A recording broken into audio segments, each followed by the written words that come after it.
Hello warriors, मी भारताचा अर्थसंकल्प 2025-26शी संबंधित एक व्हिडिओ अपलोड केलेला आणि त्या लेक्चरनंतर खूप सगळ्या वॉरियर्सनी मला कमेंट करून हे म्हटलं की मॅम महाराष्ट्राचा अर्थसंकल्प पण घेऊन या, शिवाय महाराष्ट्राची आर्थिक पाहणीसुद्धा घेऊन या. सो या लेक्चरमध्ये आपण महाराष्ट्राचा अर्थसंकल्प 2025-26 जो आहे त्यामधील आपल्या परीक्षेच्या दृष्टीने महत्त्वाचे असणारे मुद्दे पाहणार आहोत.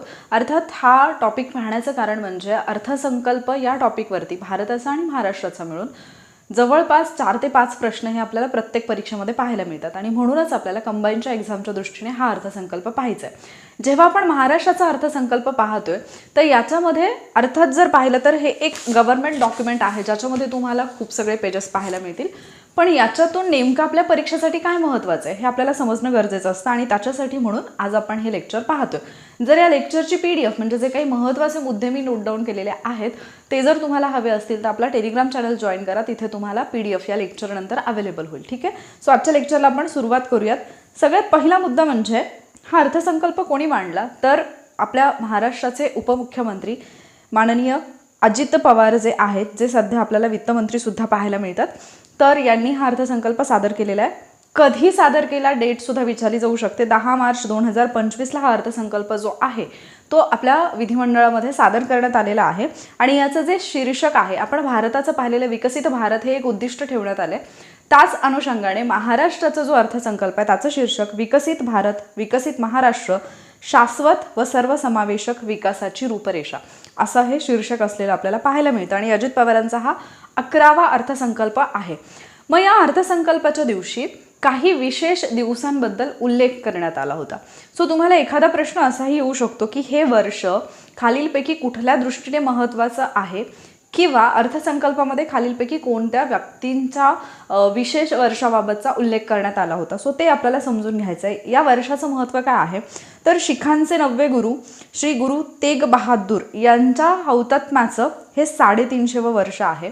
तुम्हाला एखादा मल्टीलायनर क्वेश्चन येईल ज्याच्यामध्ये हे 4 ऑप्शन दिलेले असतील आणि मग नंतर त्याला पर्याय असतील अबकड या पद्धतीने. ठीक आहे. त्याच्यानंतर स्वराज्य सौदामिनी महाराणी ताराबाई यांचा त्रिशतकोत्तर सुवर्ण महोत्सवी वर्ष आहे. पुण्यश्लोक अहिल्यादेवी होळकर यांचं त्रिशताब्दी जन्मवर्ष आहे आणि त्यासोबतच आपल्या संविधानाला 75 वर्ष पूर्ण होत आहेत. या सगळ्याच अनुषंगाने 2025-26चा अर्थसंकल्प हा महत्त्वाचा आहे, कारण अर्थसंकल्पामध्ये या बाबींचा उल्लेख करण्यात आला आहे, या दिवसांचा उल्लेख करण्यात आलेला आहे. त्यामुळे या गोष्टी ज्या आहेत त्या व्यवस्थितपणे लक्षात ठेवा. ठीक आहे. मग आता आपण मेन जर आपल्या अर्थसंकल्पाकडे वळलो तर अर्थसंकल्पामध्ये एक विकासाचं चक्र सांगण्यात आलेलं आहे. या चक्रामध्ये कुठले घटक आहेत आणि नाहीत असा प्रश्न तुम्हाला विचारला जाऊ शकतो. जर आपण हे विकासाचं चक्र पाहिलं तर ते विकासाचं चक्र आहे ते म्हणजे गुंतवणूक, त्याच्यातून रोजगार निर्मिती, मग नंतर उच्च उत्पन्न, त्याच्यातून मागणी आणि मग परत त्याच्यातून गुंतवणूक. या पद्धतीने हे विकासाचं चक्र जे आहे ते फिरतं राहायला पाहिजे. मग आता हे ज्यावेळेला आपण इकॉनॉमिक्समध्ये समजतो तर इकॉनॉमिक्समधला थोडासा पार्ट जर आपण इकडे घेऊन पाहिलं तर हे चक्र कशा पद्धतीने काम करेल म्हणजे ज्यावेळेला कोणत्याही उद्योगधंद्यामध्ये गुंतवणूक केली जाईल तर त्या गुंतवणुकीतून नवीन रोजगार निर्मिती होईल. ज्यावेळेला रोजगार निर्मिती होईल तर अर्थातच रोजगारामध्ये ज्या व्यक्ती गुंतल्या जातील त्यांचं उत्पन्न जे आहे ते वाढेल. मग उच्च उत्पन्न असल्यानंतर अर्थातच मागणी वाढते आणि मागणी वाढल्यानंतर मग परत एकदा जे काही उत्पन्न घेतलेलं त्याच्यातून मागणी वाढली आणि मग त्याच्यामुळे परत एकदा गुंतवणूक. अशा पद्धतीने हे चक्र जे आहे विकासाचं हे फिरतं राहील. तुम्हाला विचारलं जाईल की विकासाच्या चक्रामध्ये खालीलपैकी कोणते घटक येतात. गुंतवणूक, रोजगार निर्मिती, उच्च उत्पन्न आणि मागणी. ठीक आहे. आणि मग हे विकासाचं चक्र जे आहे त्याला गती देणारे काही प्रमुख घटक सुद्धा सांगण्यात आलेले आहेत. ते घटक कोणते तर खाजगी गुंतवणूक, शासकीय गुंतवणूक, नागरिकांचा उपभोग खर्च आणि निर्यात. हे 4 घटक आहेत जे या विकासाच्या चक्राला गती देतील. परत एकदा रिपीट करते.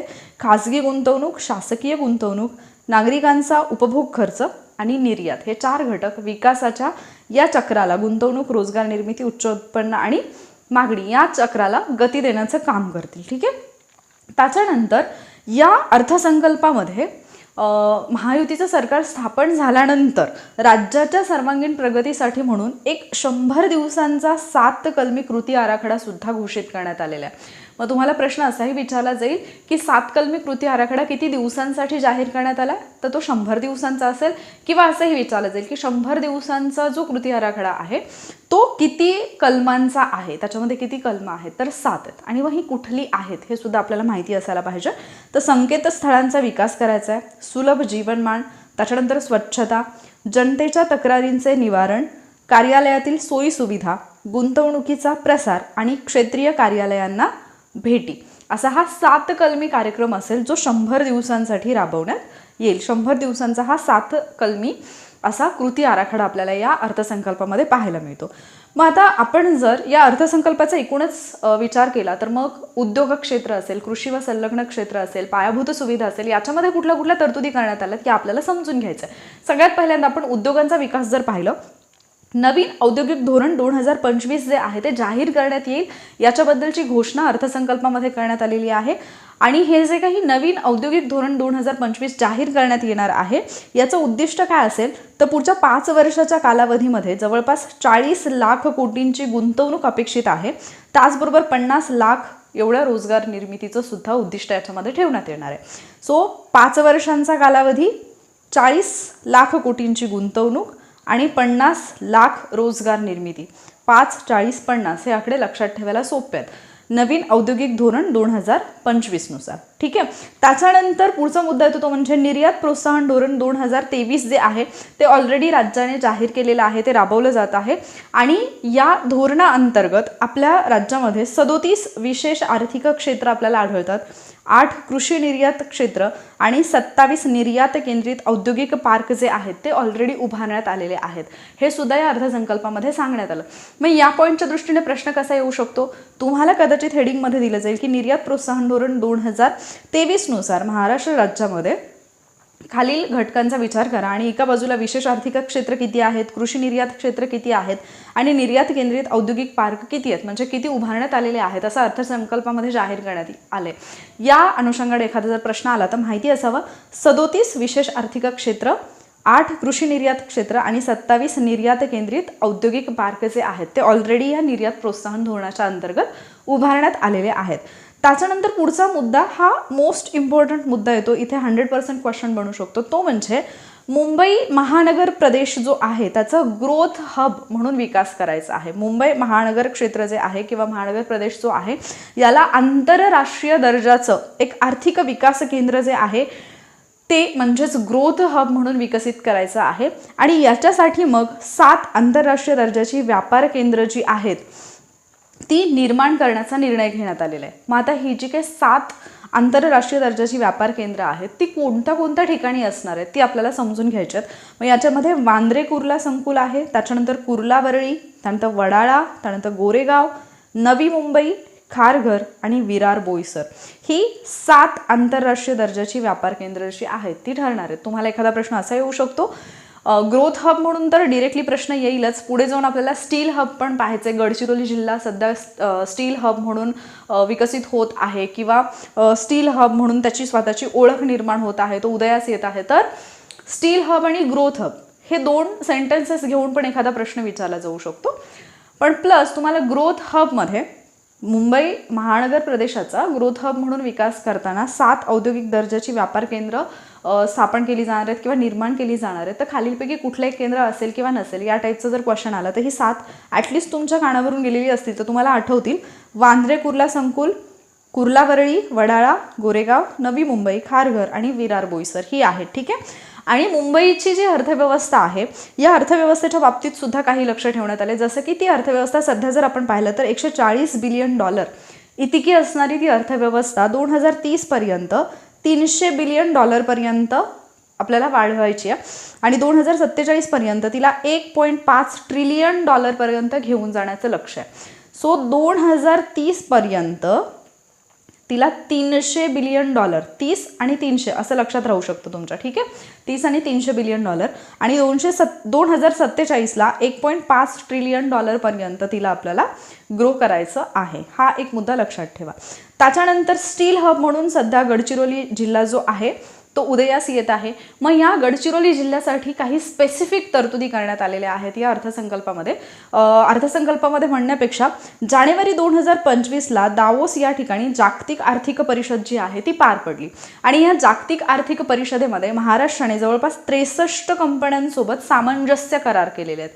मग या 63 कंपन्यांसोबत झालेल्या सामंजस्य करारामधून जी काही गुंतवणूक होणार आहे महाराष्ट्रामध्ये जवळपास 15,72,654 कोटींची गुंतवणूक अपेक्षित आहे. 15,72,654 कोटींची गुंतवणूक या जागतिक आर्थिक परिषदेमध्ये झालेल्या 63 कंपन्यांसोबतच्या सामंजस्य करारातून अपेक्षित आहे. मग एवढी जी काही गुंतवणूक होणार आहे याच्यापैकी याच्यातून 16 लाख एवढी रोजगार निर्मिती तर होईल, पण त्यापैकी 21,830 कोटी रुपयांच्या गुंतवणुकीचे करार हे गडचिरोली जिल्ह्यासाठी झालेत. आणि एक म्हणजे नक्षलवादी एरिया पासून ते स्टील हब पर्यंत आणि त्याच्यामध्ये होणारी एवढी मोठी गुंतवणूक हे एक वैशिष्ट्य आहे. त्याच्यामुळे इथे 100% क्वेश्चन बनू शकतो. परत एकदा हा मुद्दा रिपीट करते, तुम्हाला इथे कुठले कुठले क्वेश्चन्स बनू शकतात पहा. एक तर तुम्हाला विचारलं जाऊ शकतं जानेवारी 2025मध्ये जागतिक आर्थिक परिषद कोठे पार पडली? दावोस या ठिकाणी पार पडली. दुसरा प्रश्न येऊ शकतो जानेवारी 2025मध्ये दावोस या ठिकाणी जागतिक आर्थिक परिषद पार पडली, याच्यामध्ये महाराष्ट्र राज्याने किती कंपन्यांसोबत सामंजस्य करार केलेले आहेत? 63 कंपन्यांसोबत सामंजस्य करार झालेले आहेत आणि त्याद्वारे किती गुंतवणूक अपेक्षित आहे? 15,72,654 कोटींची गुंतवणूक आणि याच्यातून रोजगार निर्मिती किती होईल? तर जवळपास 16 लाख एवढी रोजगार निर्मिती होईल. आणि जी काही गुंतवणूक होणार आहे 15,72,000च्या आसपास, तर या गुंतवणुकीतली गडचिरोली जिल्ह्यासाठी किती गुंतवणूक आहे ज्याचे करार करण्यात आलेले आहेत? तर 21,830 कोटी रुपयांच्या गुंतवणुकीचे करार हे गडचिरोली जिल्ह्यासाठी आहेत. त्यामुळे हा मुद्दा अगेन इम्पॉर्टंट आहे. स्टील हब म्हटलं की गडचिरोली, ग्रोथ हब म्हटलं की मुंबई. ठीक आहे. आणि असाच एक दुसरा प्रश्न येऊ शकतो की अर्बन हार्ट केंद्रांची स्थापना कोणत्या जिल्ह्यामध्ये करण्यात येणार आहे?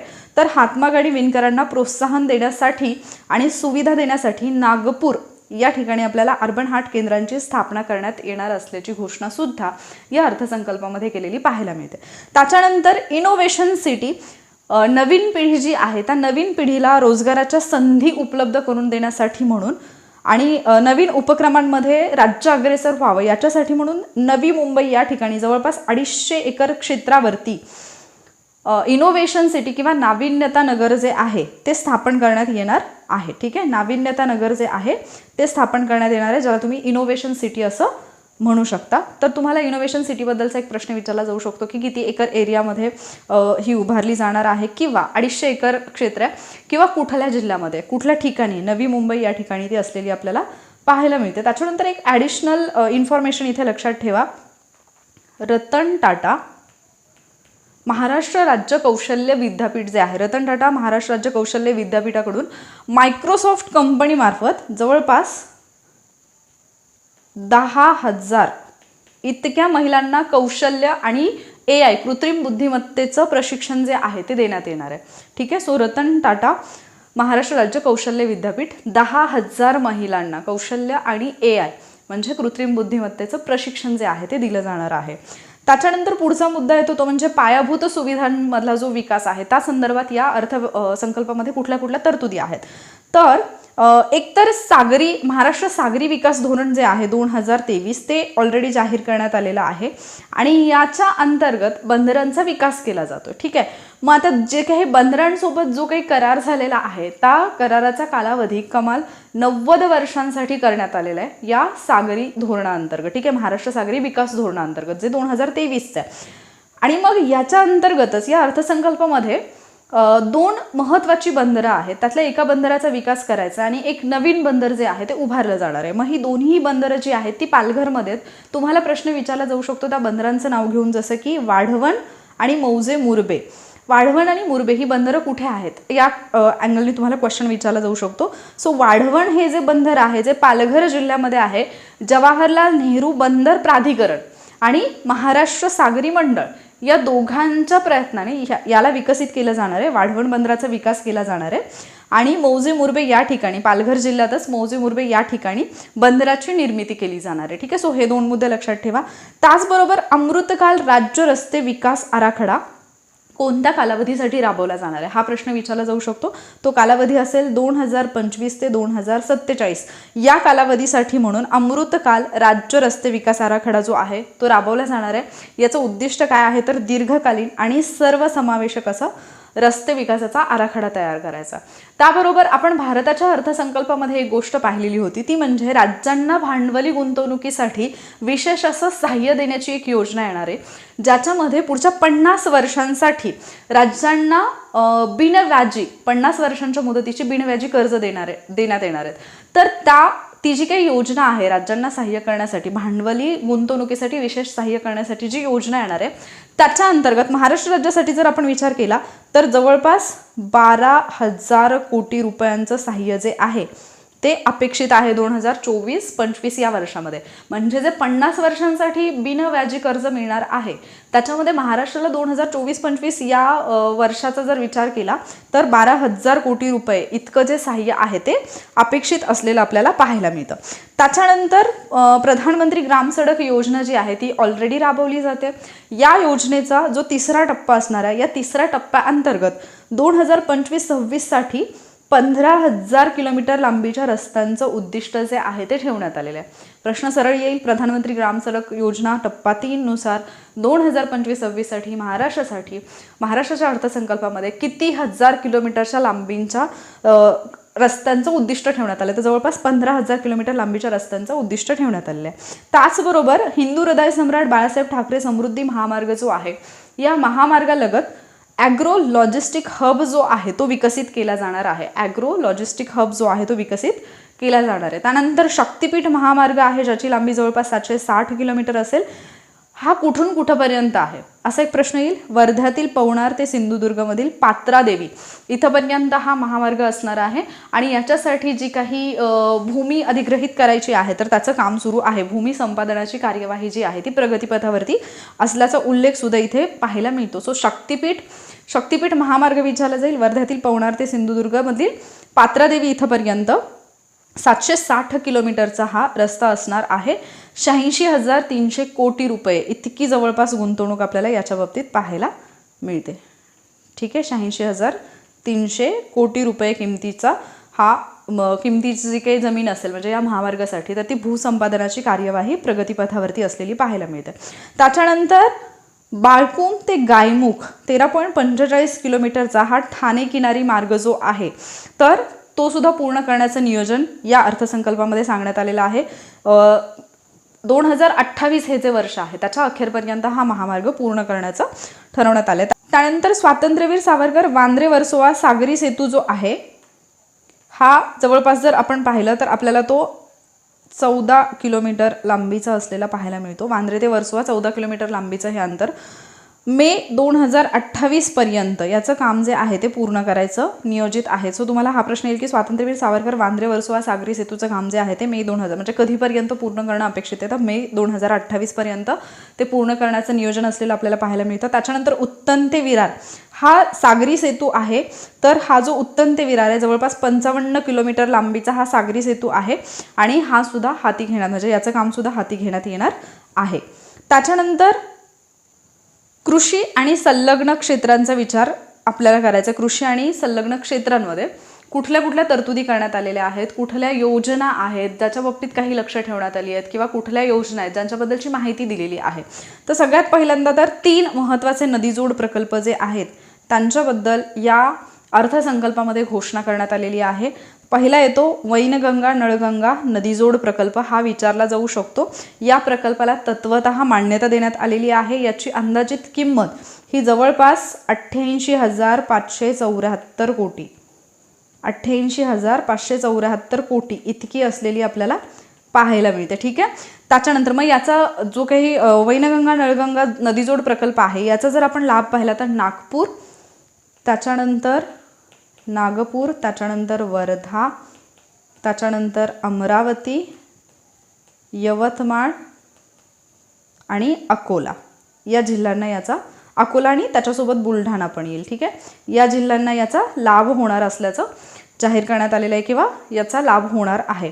त्याच्यानंतर नार पार गिरणा नदीजोड प्रकल्प, नार पार गिरणा नदीजोड प्रकल्प नाशिक आणि जळगाव या जिल्ह्यांमधल्या जवळपास 49,516 हेक्टर इतकं क्षेत्र जे आहे या क्षेत्राला सिंचनाचा लाभ होणार आहे. आता हे आकडे काही लक्षात ठेवायची गरज नाही आहे. 3 महत्त्वाचे नदीजोड प्रकल्प जे आहेत ते तुम्हाला लक्षात ठेवायचे आहेत. याच्यासाठी 7,500 कोटी जे आहेत एवढी गुंतवणूक आहे किंवा या प्रकल्पाची अंदाजित किंमत तेवढी आहे. त्याच्यानंतर येतो दमनगंगा एकदरे नदीजोड प्रकल्प, दमनगंगा एकदरे गोदावरी नदीजोड प्रकल्प. तर हा प्रकल्प जो आहे याच्यात नाशिक जिल्ह्यातील 2,987 हेक्टर आणि त्याचसोबत जायकवाडी धरणाच्या म्हणजे लाभक्षेत्राखाली येणारं जे क्षेत्र आहे ते सुद्धा इथे सिंचनाखाली येईल. म्हणजे ते पुनर्स्थापित होईल, यांना त्याचा फायदा होणार आहे. याची किंमत जर पाहिली आपण तर 2,300 कोटी रुपये इतकी आहे. 2,300 कोटी. मग आपण थोडक्यात जर या 3 प्रकल्पांचा विचार केला, वैनगंगा नळगंगा नदीजोड प्रकल्प जो आहे याची अंदाजित किंमत 88,574 कोटी रुपये इतकी आहे. नार पार गिरणा नदीजोड प्रकल्प जर आपण पाहिला तर 7,500 कोटी रुपये याची किंमत आहे. आणि जर दमनगंगा एकदरे गोदावरी नदीजोड प्रकल्प पाहिला तर याची किंमत 2,300 कोटी रुपये इतकी आहे. ठीक आहे. सो तुम्हाला ॲटलिस्ट चढता उतरता क्रम माहिती असेल, म्हणजे उतरत्या क्रमानेच दिले, सो तुमच्या हे लक्षात येऊन जाईल. त्यानंतर नानाजी देशमुख कृषी संजीवनी प्रकल्प याचा दुसरा टप्पा पार पडणार आहे. विचारला जाईल की नानाजी देशमुख कृषी संजीवनी प्रकल्प टप्पा 2 जो आहे तो किती जिल्ह्यांमध्ये पार पडणार किंवा किती जिल्ह्यांमध्ये हा आता प्रस्तावित आहे, तर 21 जिल्ह्यातील 7,201 गावांमध्ये हा प्रस्तावित आहे. म्हणजे त्याच्यासाठीचा खर्च आहे आणि हा इतक्या जिल्ह्यांमध्ये इतक्या गावांमध्ये राबवण्यात येणार आहे. 21 जिल्ह्यातील 7,201 गावांमध्ये तो राबवण्यात येणार आहे. त्याच्यानंतर उल्हास आणि वैतरणा नद्या ज्या आहेत, ज्या आपल्याला माहिती आहे कोकणातल्या नद्या आहेत, पश्चिम वाहिनी नद्या आहेत, तर या नद्यांचं पाणी जे आहे ते गोदावरी खोऱ्यामध्ये सोडण्यात येणार आहे किंवा गोदावरी खोऱ्याकडे ते वळवण्यात येणार आहे. त्यानंतर एक वन लाइनर क्वेश्चन येऊ शकतो, म्हैसाळ उपसा सिंचन कोणत्या जिल्ह्यात आहे, तर सांगली जिल्ह्यामध्ये आपल्याला म्हैसाळ उपसा सिंचन प्रकल्प जो आहे तो पाहायला मिळतो. आणि या प्रकल्पासाठी सुद्धा या अर्थसंकल्पामध्ये तरतूद करण्यात आलेली आहे. जवळपास 1,594 कोटींची तरतूद आहे. सो म्हैसाळ उपसा सिंचन कोणत्या जिल्ह्यात, असा एक सरळ वन लाइनर क्वेश्चन जॉग्राफीमध्ये पण बनू शकतो.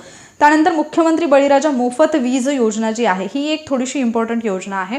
तर या योजनेअंतर्गत काय केलं जाणार आहे, 7.5 हॉर्स पॉवर अश्वशक्ती ज्याला आपण म्हणतो, तर 7.5 HP जे काही सौर पंप असतील तर त्या पंपांना 45 लक्ष कृषी पंपांना मोफत वीज दिली जाईल. आय एम सॉरी, सौर पंपाने 7.5 HP पर्यंतचे जे काही कृषी पंप असतील त्यांना असे किती पंप, 45 लक्ष अशा कृषी पंपांना मोफत अशी वीज दिली जाणार आहे. ठीक आहे.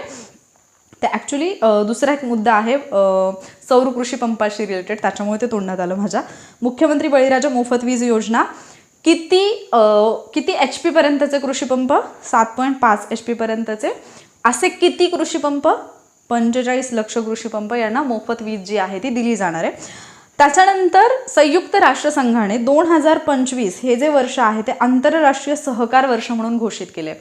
प्रश्न सरळ सरळ हा म्हणू शकतो की संयुक्त राष्ट्रसंघाने कोणतं वर्ष आंतरराष्ट्रीय सहकार वर्ष म्हणून घोषित केले किंवा 2025 हे वर्ष काय म्हणून घोषित केले. आंतरराष्ट्रीय सहकार वर्ष 2025.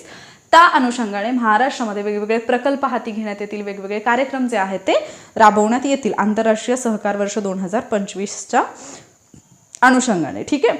त्याच्यानंतर पुढचा मुद्दा येतो तो म्हणजे नव्या बाजारपेठ सुविधा सुद्धा काही ठिकाणी देण्यात येणार आहेत किंवा निर्माण करण्यात येणार आहेत. इथे तुम्हाला एक प्रश्न विचारला जाऊ शकतो, तो मे बी जोड्या लावायला पण येईल किंवा मल्टी लायनरमध्ये पण येईल. जसं की नवी मुंबईला महामुंबई आंतरराष्ट्रीय बाजार ही बाजारपेठ म्हणून त्याला विकसित करायचं आहे नवी मुंबईला. त्यानंतर आंतरराष्ट्रीय मत्स्य बाजार ही बाजारपेठ मरोळ मुंबई या ठिकाणी ही सुविधा उपलब्ध करून दिली जाईल. आणि हा मुद्दा महत्त्वाचा आहे, रेशीम कोष खरेदी विक्री बाजारपेठ कुठे विकसित केली जाईल, तर आरमोरी गडचिरोली या ठिकाणी. आरमोरी गडचिरोली या ठिकाणी. ठीक आहे. तर ॲक्च्युली ज्यावेळेला अर्थसंकल्प मी डिस्कस करत होतो क्लासमध्ये, तर त्यावेळेला मी म्हणजे पूर्ण डिस्कशन झाल्यानंतर क्वेश्चन आन्सर जेव्हा घेत होते तर त्यावेळेला मी हा प्रश्न विचारलेला की रेशीम कोष खरेदी विक्री बाजारपेठ जी आहे ही बाजारपेठ कुठे विकसित केली जाणार आहे, तर ते आरमोरी होतं ना, मग ज्यावेळेला मुलं उत्तर टाईप करून पाठवत होते लाईव्ह क्लासवरती, तर त्यावेळेला काही जणांनी म्हणजे घाईघाईमध्ये आरमोरीच्या ठिकाणी आरमोटी असं लिहून पाठवलं, म्हणजे प्रिंट टायपिंग मिस्टेक झालेली. तर मग ते लक्षात ठेवायला सोपं झालं की आरमोटी रेशीम कोश खरेदी विक्री. आरमोटी काय करतीये, रेशीम कोशाची खरेदी विक्री करते. कुठे, गडचिरोलीमध्ये. तर हे सगळं तुमच्या अशा पद्धतीने लक्षात राहील. त्याच्यानंतर एक तालुका एक बाजार समिती ही जी योजना आहे, ती योजना म्हणजे ज्या तालुक्यांमध्ये बाजार समिती नाही आहे तिथे बाजार समिती निर्माण करण्यासाठी म्हणून, स्थापन करण्यासाठी म्हणून एक तालुका एक बाजार समिती ही योजना जी आहे ती राबवण्यात येणार आहे असं सुद्धा घोषित करण्यात आलेलं आहे. आणि सौर कृषी पंप, आत्ता जे काही मी कृषी पंपांबद्दल माझ्या तोंडून जे गेलं सौर कृषी पंप, तर ते रिझन हे होतं की सौर कृषी पंपांच्या बाबतीत सुद्धा या अर्थसंकल्पामध्ये काही माहिती देण्यात आली आहे. जसं की जानेवारी 2024 पासून जवळपास 2,90,129 इतके सौरपंप जे आहेत ते बसवण्यात आलेले आहेत. जानेवारी 2024 पासून अर्थसंकल्प जाहीर करेपर्यंत 10 मार्च 2025ला हा अर्थसंकल्प जाहीर झाला, तोपर्यंत 2,90,129 इतके सौरपंप बसवण्यात आलेले आहेत. म्हणजेच त्यांनी अर्थसंकल्पामध्ये हे सांगितले की सौरपंप जे आहेत सध्या, तर प्रतिदिन 1,000 सौरपंपांची स्थापना जी आहे ती सध्या करण्यात येत आहे. म्हणजे इतका तो वेग आहे. दिवसाला 1,000 सौरपंपांची स्थापना केली जात आहे असं या अर्थसंकल्पामध्ये सांगण्यात आलेलं आहे. म्हणून हे इम्पॉर्टंट आहे. आणि बळीराजा शेत व पाणंद रस्ते, तर ही जी काही एक नवीन योजना सुरू करण्यात येणार आहे, तुम्हाला माहिती असेल की फार चर्चेत होती ही योजना. चर्चेत होती म्हणण्यापेक्षा थोडीशी कॉन्ट्रोवर्सी झालेली, त्याच्यामुळे त्या योजनेवरती एखादा प्रश्न येऊ शकतो की बी बियाणे, त्याच्यानंतर यंत्रसामुग्री असेल, खते असेल, हे वाहण्यासाठी जे शेतातले रस्ते असतात त्यांचा विकास करण्यासाठी म्हणून कुठली योजना आहे, तर बळीराजा शेत व पाणंद रस्ते ही योजना येणार आहे. ठीक आहे. आता याच्यानंतर आपण पाहणार आहोत सामाजिक क्षेत्रासाठी काय काय तरतुदी आहेत या अर्थसंकल्पामध्ये. तर याच्यातले काही फॅक्ट फक्त आपल्याला लक्षात ठेवायचे आहेत. जसं की सातारा जिल्ह्यामध्ये माण्याचीवाडी आणि टेकवडी ही दोन जी गावं आहेत, हा एक फॅक्च्युअल क्वेश्चन आहे जो बनू शकतो. सातारा जिल्ह्यातील माण्याचीवाडी आणि टेकवडी या दोन गावांना सौरग्राम म्हणून घोषित करण्यात आलेला आहे. सौरग्राम म्हणून त्यांना घोषित करण्यात आलेलं आहे. आणि त्यांच्यासह अजून 8 अशी गावं आहेत की ज्यांचं सौर ऊर्जेद्वारे 100% विद्युतीकरण करण्यात येणार आहे. या दोन गावांसोबतच आणखी 8 गावांचं 100% सौर विद्युतीकरण जे आहे ते करण्यात येणार आहे.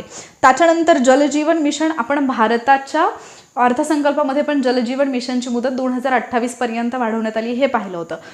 प्रति व्यक्ती प्रतिदिन 55 लिटर पाणी जे आहे हे पाहिलेलं आपण. त्याच्यामधलं उद्दिष्ट 2019ला ती योजना सुरू करण्यात आलेली होती आणि जवळपास 15 कोटी 15.3 और समथिंग हा नंबर आहे, तर तेवढ्या कोटी घरांना नळ जोडणी मिळालेली पण आहे.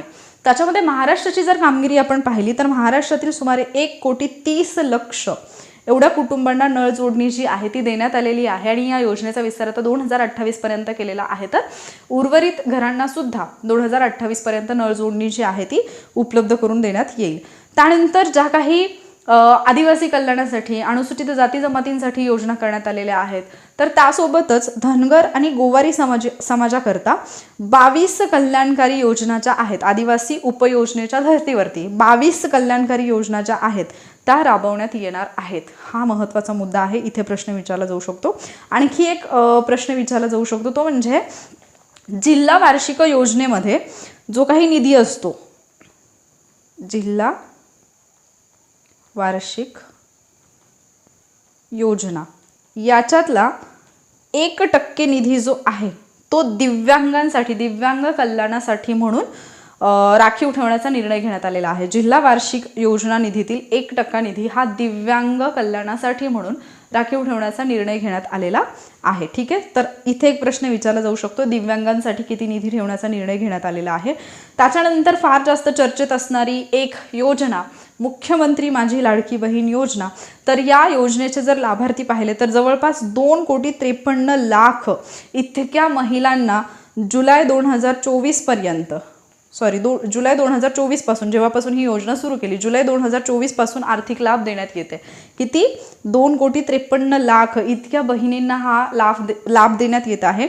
2025-26 साठी या मुख्यमंत्री माझी लाडकी बहीण योजनेसाठी 36,000 कोटींची तरतूद जी आहे ती करण्यात आलेली आहे. म्हणजे जवळपास 36,000 कोटी इतका खर्च जो आहे तो प्रस्तावित असलेला आपल्याला पाहायला मिळतो. लक्षात कसं ठेवाल, 36 जिल्ह्यांमध्ये आहेत 2,53,00,000 लाडक्या बहिणी आणि मग त्यांच्यासाठी 36,000 कोटींची तरतूद आहे. ठीक आहे. त्याच्यानंतर राज्यामध्ये एकूण 18 नवीन न्यायालयांची स्थापना होणार आहे. राज्यामध्ये एकूण 18 नवीन न्यायालयांची स्थापना होणार आहे. तर इथे पण क्वेश्चन बनू शकतो की किती नवीन न्यायालयांची स्थापना होणार आहे, तर 18 हे त्याचं उत्तर असेल. ठीक आहे. त्याच्यानंतर मुख्यमंत्री शाश्वत समृद्ध पंचायत राज अभियान, मुख्यमंत्री शाश्वत समृद्ध पंचायत राज अभियान जे आहे हे सुद्धा राज्यामध्ये राबवण्यात येणार आहे. आणि याच्यातर्फे काय केलं जाईल की भाग घेणाऱ्या ज्या अत्युत्कृष्ट अशा ग्रामपंचायती असतील तर त्यांना तालुका पातळीपासून ते राज्य स्तरापर्यंत पुरस्कार देण्याचं प्रस्तावित सुद्धा आहे. ठीक आहे. तर या काही गोष्टी आपण पाहिल्या. त्याच्यानंतर पर्यटन आणि स्मारकामध्ये तुम्हाला जोडायला लावायला प्रश्न येऊ शकतो, कारण या अर्थसंकल्पामध्ये काही स्मारकं अशी घोषित केलीत की कुठल्या कुठल्या ठिकाणी ती उभी केली जाणार आहेत, मग त्याच्यासाठी किती खर्च प्रस्तावित आहे वगैरे. तर एखादा प्रश्न सरळ सरळ तुम्हाला जोडायला लावायला येईल की एका बाजूला तुम्हाला व्यक्तीचं नाव दिलं जाईल किंवा स्मारकाचं नाव दिलं जाईल आणि दुसऱ्या बाजूला ते स्मारक कुठे उभारलं जाणार आहे हे विचारलं जाईल. मग त्याच्यातली काही स्मारकं जी आहेत ती ऑलरेडी आहेत, म्हणजे प्रस्तावित आहेत किंवा ज्यांच्यावरती काम सुरू आहे, आणि काही जी आहेत ती आता नव्याने उभारण्याबद्दलची तरतूद करण्यात आलेली आहे. मग पहिलं तर शिवस्मारक जे आहे तर आग्रा या ठिकाणी ते उभारण्यात येणार आहे. आग्र्याला जिथे शिवाजी महाराजांना नजर कैदेत ठेवलेलं तर तिथे छत्रपती शिवाजी महाराजांचं शिवस्मारक जे आहे ते उभारलं जाणार आहे. त्यानंतर छत्रपती संभाजी महाराजांचं स्मारक संगमेश्वर कोकण या ठिकाणी उभारलं जाणार आहे. मराठा शौर्य स्मारक हरियाणातील पानिपत या ठिकाणी ते उभारलं जाणार आहे. स्वराज्यासाठी बलिदान देणाऱ्या लाखो मराठ्यांच्या शौर्याचं प्रतीक म्हणून हे मराठा शौर्य स्मारक जे आहे ते हरियाणा पानिपत या ठिकाणी उभारलं जाणार आहे. आणि हरियाणा शासनाच्या वतीने त्याच्यासाठी तिथं भूमी अधिग्रहण वगैरे करणं हे चालू आहे, भूमी संपादनाचं काम वगैरे सुरू आहे. त्याच्यानंतर भारतरत्न अटल बिहारी वाजपेयी यांचं स्मारक मुंबई या ठिकाणी उभारलं जाणार आहे. त्यानंतर ज्ञानज्योती सावित्रीबाई फुले यांचं जे स्मारक आहे नायगाव, खंडाळा तालुका, जिल्हा सातारा या ठिकाणी ते उभारलं जाणार आहे.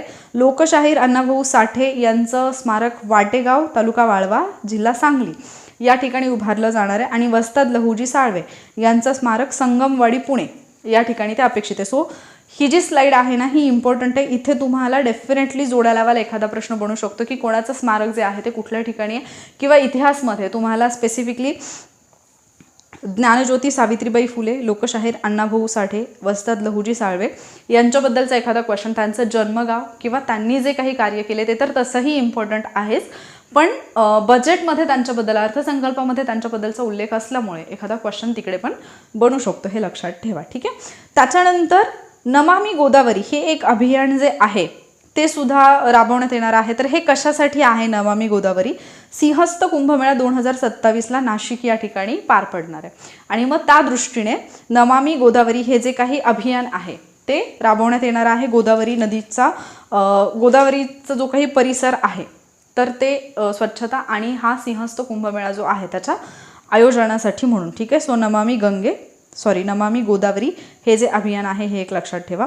त्याच्यानंतर रामकाल पथ विकास नाशिक या ठिकाणी, रामकाल पथ विकास हा एक प्रश्न विचारला जाऊ शकतो की रामकाल पथ विकास जो आहे तर कुठल्या ठिकाणी, म्हणजे या प्रकल्पाच्या अंतर्गत कुठल्या ठिकाणी कामं हाती घेण्यात येणार आहेत?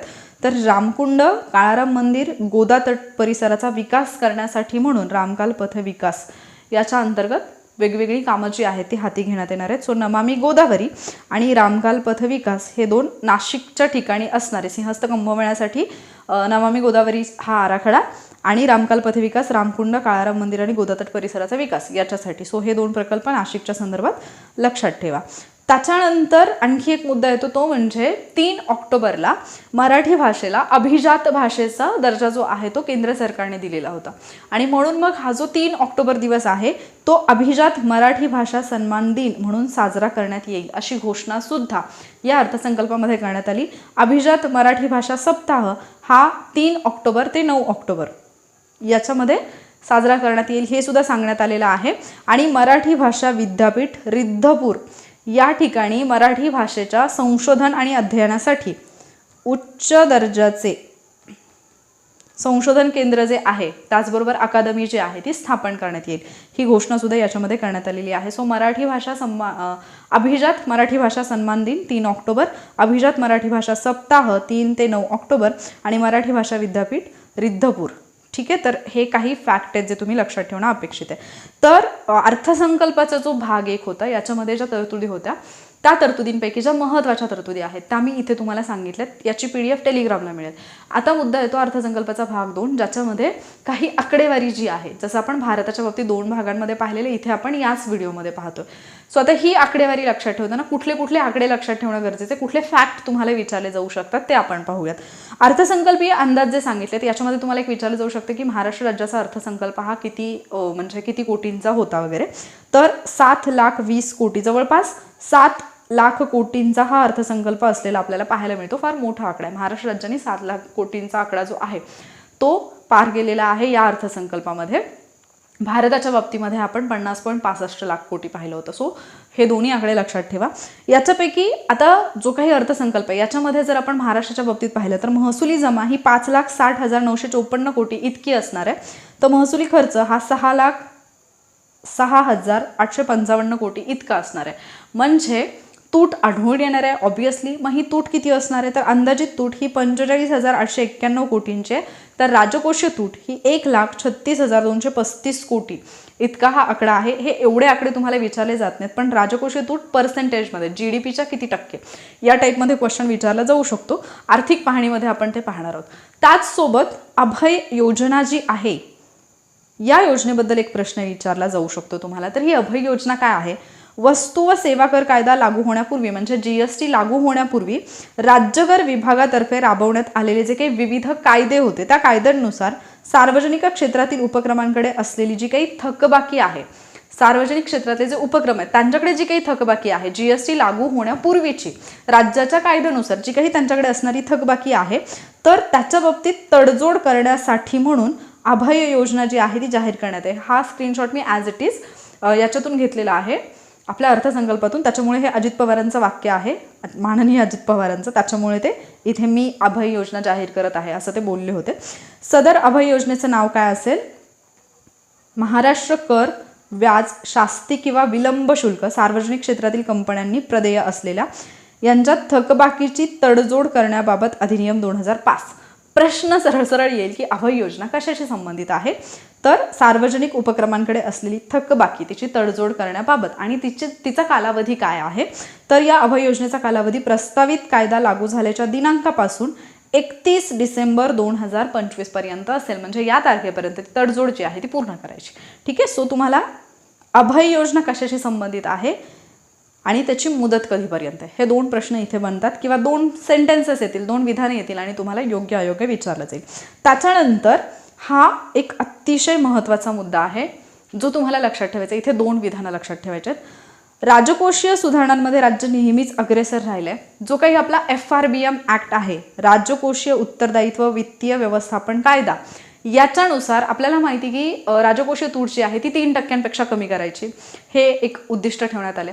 तर FRBM ॲक्ट अंतर्गत राज्याची राजकोषीय तूट स्थूल राज्य उत्पन्नाच्या म्हणजे स्टेट GDPच्या 3% कमी ठेवण्यात राज्य यशस्वी ठरलं आहे. महाराष्ट्र राज्य हे नेहमी ही तूट कमी ठेवण्यात, नेहमी म्हणण्यापेक्षा आता हे तूट कमी ठेवण्यामध्ये महाराष्ट्र राज्य यशस्वी ठरले. 3% महाराष्ट्र राज्याची राजकोषीय तूट जी आहे ती कमी आहे.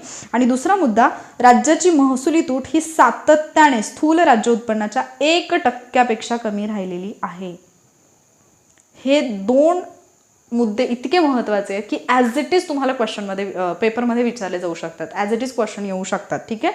2025-26ची राजकोषीय तूट आत्ताच आपण पाहिलेली 1,36,235 कोटी रुपये इतकी असलेली आपल्याला पाहायला मिळते. मग हा जो काही अर्थसंकल्प आहे याच्यामध्ये रुपया येतो कुठून? राज्याला जे मिळणारं उत्पन्न आहे ते कुठून मिळतं हा प्रश्न पण विचारला जातो की रुपया कसा येतो किंवा राज्याला मिळणारं जे उत्पन्न आहे ते म्हणजे कुठल्या स्रोतातून किती आहे. याच्यामध्ये सगळ्यात जास्त जर आपण पाहिलं तर राज्याचा स्वतःचा कर महसूल आहे 51 पैसे किंवा 51%. जेवढी काही अमाऊंट राज्याकडे येणार आहे त्याच्यातली 51% अमाऊंट ही राज्याच्या कर महसुलातून येणार आहे, स्वतःचा जो कर महसूल आहे त्याच्यातून. आता इथे दुसरा प्रश्न बनतो की राज्याला जे स्वतःच्या कर महसुलातून उत्पन्न मिळतं त्याच्यामध्ये करांचा क्रम कसा आहे, आणि या टाईपचा क्वेश्चन यापूर्वी येऊन गेलाय. सो राज्याला जो काही कर महसूल मिळतोय त्याच्यात राज्याचं उत्पन्न किती, 51%. त्याच्यामध्ये करांचा जर आपण क्रम पाहिला तर सर्वाधिक उत्पन्न हे राज्य वस्तू व सेवा कर म्हणजे स्टेट GST मधून मिळते. दुसऱ्या क्रमांकाला आहे विक्री, व्यापार इत्यादीवरील कर. त्याच्यानंतर आहे मुद्रांक व नोंदणी शुल्क. त्याच्यानंतर आहे राज्य उत्पादन शुल्क आणि त्याच्यानंतर विजेवरील कर व शुल्क. ॲटलिस्ट पहिले 5 जे आहेत ते तुम्ही लक्षात ठेवणं अपेक्षित आहे. स्टेट GST मधून सर्वाधिक आहे, त्याच्यानंतर विक्री आणि व्यापार इत्यादीवरचा कर, त्याच्यानंतर मुद्रांक व नोंदणी फी, त्याच्यानंतर राज्य उत्पादन शुल्क आणि विजेवरील कर. हा क्रम लक्षात ठेवा, ठीक आहे. त्याच्यानंतर आता राज्याचा स्वतःचा कर महसूल आपण पाहिला 51%. त्याच्यानंतर भांडवली जमा याच्यातून 26%. त्यानंतर केंद्राचा जो कर आहे त्याच्यामध्ये जो राज्यांचा हिस्सा असतो, जनरली ही जी कराची वाटणी आहे वित्त आयोगामार्फत केली जाते, सो केंद्रीय करातील हिस्सा 12%. केंद्राकडून जी काही सहाय्यक अनुदानं मिळणार आहेत, केंद्र शासनाकडून जी काही सहाय्यक अनुदानं मिळणार आहेत त्यातून 7% आणि राज्याचा जो करेत्तर महसूल आहे त्याच्यातून 4%. सो हा एक क्रम तुम्हाला लक्षात ठेवायचा आहे. कर महसूल, त्याच्यानंतर भांडवली जमा, त्याच्यानंतर केंद्रीय करातील हिस्सा, त्याच्यानंतर केंद्राकडून सहाय्यक अनुदाने आणि राज्याचा करेत्तर महसूल. मग लक्षात ठेवण्यासाठी तुम्ही पहिल्यांदा कर, त्याच्यानंतर भांडवली जमा, त्याच्यानंतर केंद्र कर, त्याच्यानंतर अनुदाने आणि त्याच्यानंतर करेत्तर महसूल. ठीक आहे, कराव्यतिरिक्त जो महसूल येणार आहे तो. त्यानंतर रुपया जातो कुठे, जो सर्वाधिक खर्च होणार आहे तो कशा पद्धतीने होणार आहे, तर इतर खर्च जो आहे राज्याचा तो 28 पैसे किंवा 28% असं तुम्ही म्हणाल. टक्क्यामध्ये कन्सिडर केलं तर टक्केवारी, रुपयामध्ये पैशामध्ये कन्सिडर केलं तर 28 पैसे. वेतनावरचा खर्च दुसऱ्या क्रमांकाला येतो 23. त्याच्यानंतर भांडवली खर्च 11, निवृत्ती वेतन 10, व्याज प्रदाने 9. आपण ज्यावेळेला केंद्राचं पाहिलं तर दुसऱ्या क्रमांकाला व्याज देयता आहेत, आठवत असेल तुम्हाला. त्याच्यानंतर मूळ कर्जाची परतफेड 8, अर्थसहाय्य 7 आणि स्थानिक स्वराज्य संस्थांना GSTमुळे जी काही नुकसान भरपाई द्यावी लागणार आहे ती 4. अशा पद्धतीने रुपया जो आहे तो जाणार असलेला आपल्याला पाहायला मिळतो. सो या पद्धतीने आपण महाराष्ट्राचा जो अर्थसंकल्प आहे तो पाहिलाय. याच्यात जेवढे मुद्दे सांगितले, ज्या योजना वगैरे सांगितल्यात, एक लेक्चर आहे, 1 तासाभराचं लेक्चर जर तुम्ही कंप्लीट केलं तर जवळपास म्हणजे हे एक लेक्चर आणि ते 2 तासामध्ये तुमचे जर 4-5 मार्क्स जर कव्हर होत असतील तर मला वाटतं की त्याला तुम्ही फोकस करायला पाहिजे. महाराष्ट्राच्या अर्थसंकल्पावरती जसे प्रश्न येतात तसे महाराष्ट्राच्या संदर्भात महाराष्ट्राच्या आर्थिक पाहणीवरती आपल्याला नंबर ऑफ क्वेश्चन्स जास्त पाहायला मिळतात. त्यामुळे महाराष्ट्राची आर्थिक पाहणी अहवाल जर तुम्हाला पाहायचा असेल तर चॅनलला सबस्क्राईब करा आणि कमेंटमध्ये तसं लिहा महाराष्ट्र आर्थिक पाहणी. सो महाराष्ट्राचा जो काही इकॉनॉमिक सर्वे आहे, आर्थिक पाहणी अहवाल आहे तो मी तुमच्यासाठी घेऊन येईन. मे बी वेगळ्याच म्हणजे क्वेश्चन आन्सर फॉर्मॅटमध्ये वगैरे जर घेता आलं तर ते लेक्चर घेईन. आणि ज्यावेळेला मग आपला महाराष्ट्राचा आर्थिक पाहणी, भारताची आर्थिक पाहणी होईल त्याच्यानंतर मग महाराष्ट्राचा अर्थसंकल्प 2025-26, भारताचा अर्थसंकल्प 2025-26, महाराष्ट्राची आर्थिक पाहणी आणि भारताची आर्थिक पाहणी 2024-25 याच्यावरती एक छोटीशी टेस्ट जी आहे ती सुद्धा मी कंडक्ट करेन. आणि मग त्या टेस्टमधून तुम्हाला एक आयडिया येईल की तुमचा अर्थसंकल्प किती म्हणजे स्ट्रॉंग झाला आहे, किती छान पद्धतीने तुम्ही अभ्यासला आणि त्याच्यावरचे प्रश्न तुमचे चुकणार नाहीत. ठीक आहे. सो जर तुम्हाला हे लेक्चर पाहायचं असेल तर ऑब्व्हियसली तुम्हाला चॅनलला सबस्क्राईब करावं लागेल, कमेंट करून सांगावं लागेल. आणि जर PDF हवी असेल तर आपलं टेलिग्राम चॅनल जॉईन करा. तिथे दोन्ही PDF मी तुम्हाला प्रोव्हाइड करेन. ही ओरिजिनलवाली आहे जी गव्हर्नमेंटकडून तुम्हाला अवेलेबल करून दिलेली आहे, सगळ्या वेबसाईटवरती आहे ती वाली. अँड प्लस आपल्या लेक्चरमध्ये जे महत्त्वाचे मुद्दे काढलेले आहेत ती वाली. ठीक आहे. सो टेलिग्राम चॅनल जॉईन करा, तुम्हाला डिस्क्रिप्शनमध्ये त्याची लिंक मिळेल. हे लेक्चर आवडलं असेल तर प्लीज व्हिडिओला लाईक करा, शेअर करा, कमेंट करून तसं सांगा. म्हणजे पुढचं लेक्चर घेऊन यायला मला उत्साह येतो. कारण भारताच्या अर्थसंकल्पाच्या लेक्चरला तुम्ही खूप छान प्रतिसाद दिलात, म्हणूनच महाराष्ट्राचा अर्थसंकल्प आला. आता महाराष्ट्राच्या अर्थसंकल्पाला छान प्रतिसाद दिलात तर महाराष्ट्राची आर्थिक पाहणी आणि भारताची आर्थिक पाहणी येईल. ठीक आहे. सो जर हे लेक्चर युजफुल वाटत असतील तर लाईक आणि शेअर करायला विसरू नका. पुढचे लेक्चर्स पाहण्यासाठी चॅनलला सबस्क्राईब नक्की करा. लवकरच भेटूयात आपण पुढच्या लेक्चरमध्ये. थँक्यू.